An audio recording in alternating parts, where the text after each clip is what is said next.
Samtang sa tuwang balitang patigayon, makatubang og bagong pagsaka sa presyo sa lana ang mga motorista sa tibok nasod sa katapusan nga semana sa Enero. Dini kalimang sunod nga semana na kini nga pagsaka sa presyo sa diesel. Sumala sa pahibalo sa COL ni atong Lunes, misaka og peso og 40 centavos kada litro ang diesel. Miusba usab og 40 sentimos kada litro ang gasolina nga ikatulong sunod nga semana sa pagsaka sa presyo.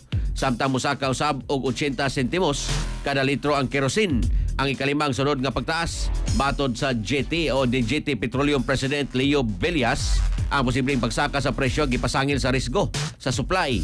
Mas kusog nga demand og padayon nga tensyon sa geopolitika. Gipasabot nga ni saka ang demand tungod sa positibong outlook sa ekonomiya sa China og mas dako nga konsumo sa Estados Unidos ug Europa tungod sa mas bugnaw nga panahon. XFM Health News.